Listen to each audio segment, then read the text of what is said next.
Thank you, John, and thank you, The Economist, for having organized this discussion, this forum. That is an opportunity to speak freely about the challenges that this region is facing, and thank you for having invited the European Investment Bank, which is, yes, one of the largest financial institutions across the world, but is really a European financial institution. For the ones who don't know, I mean, Jörn Dijsselbloem has been one of our bosses for a few years. We are directly owned by the 27 European member states. We have always had a close eye on climate-related investments, but recently we have decided to step up our efforts to become the climate bank of the European Union. We are prudent. We don't ask money to our shareholders, except for a couple of times when we need to be recapitalized because we want to do more according to their wishes. And our polar star is the policy of the European Union, of the European Commission. So we are very much, our action is very much encapsulated in what the European Commission believes is the most opportune activity for this region. And in particular, as we speak of investments in the context of this region, we work along the priorities set by the European Economic and Investment Plan for Europe. Are we the new kid on the block in this region? Not really. We've been working in this region since the 70s, and we have accompanied the reconstruction efforts after the, let's say, disastrous conflicts in the 90s. And then slowly, after the rehabilitation efforts in infrastructures, we have moved on also to investing in, let's say, soft infrastructures as well as private sector.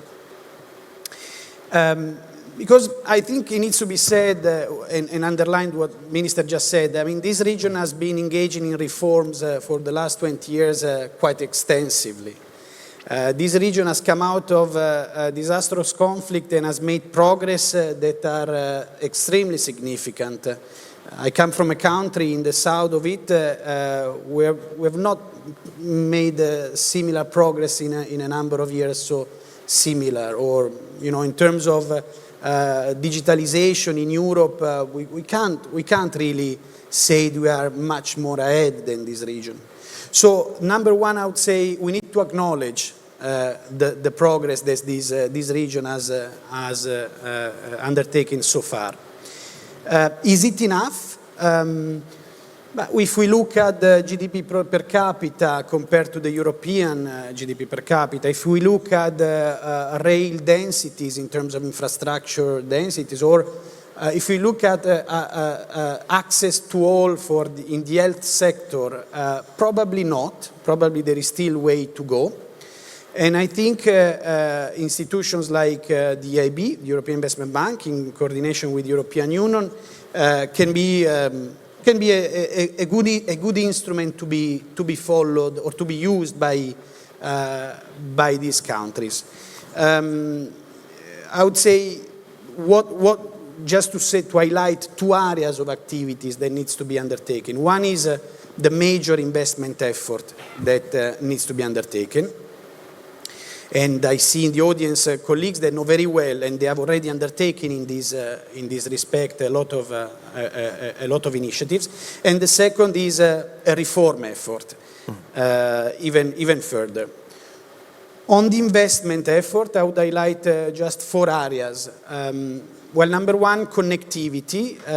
Connectivity is not only transport connectivity. You may know that the European Investment Bank has invested billions in the transport connectivity in this region. Since 2010, more than 2.8 billion. We are thrilled to engage in even further in this country with the colleagues of EBRD for the Corridor 8 of railways. We are thrilled to go into the railway Corridor 10 in Serbia and North Macedonia. So transport connectivity remains one of the key aspects of the, let's say, economic growth and to progress further to reduce the gap between this region and a European Union. Connectivity means also digitalization, so digital capacity, broadband, the rollout, and we're investing massively in a number of countries in this respect. Well, number two, the green transition. I said we are the climate bank. We know that this is a region that is gathering the most polluting thermal power plant in Europe.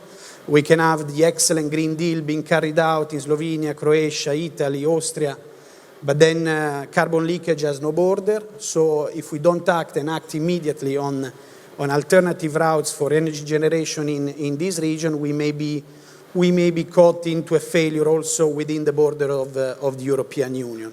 And let me tell you that we're very well aware that in such a geography where carbon-intensive economy is very known, we are very well aware of the fact that the initiative to accompany a just transition are needed, and European Union has already stepped up in this respect in Europe, but also in the context of the European Investment Plan for this region. Three, social and environment infrastructure. I'm happy, again, together with the EBRD and together with the European Union to finance the new wastewater system in Skopje that would possibly avoid additional pollution for the beautiful Vardar River, across the street. But also health, access to health for all is key. Last point in terms of infrastructure is SME financing. Don't get me wrong, the region is flooded by liquidity, but clearly we see that there is a need to diversify the financial instruments, to have more non-banking capacity, guarantee schemes, and in that respect we look forward to engaging with the new Western Balkan guarantee under the new financial perspective of the European Union. Last point on the reform. I don't think there is much to say. I mean, here, this region has progressed in terms of reform because it has followed the pattern of EU approximation. So I think that pattern has proven to be successful. I understand that there are alternatives that are increasingly appealing, but by fact, the EU approximation has delivered so far in this region. I would like to single out only two areas of attention. It was already said, public administration capacity, skills, financial incentives, but this region needs to improve in public administration capacity. And the second is procurement, public procurement. And I'm not talking about the bilateral agreements with geopolitical forces that are antagonists to the European Union. I'm talking about public procurement of even projects that are financed by the European institutions. I mean, there is still room for improvement. So just to conclude, I think we have ingredients and recipes there for cooking a very tasteful Balkan dish, for having it in the European cuisine as soon as possible. Thank you very much.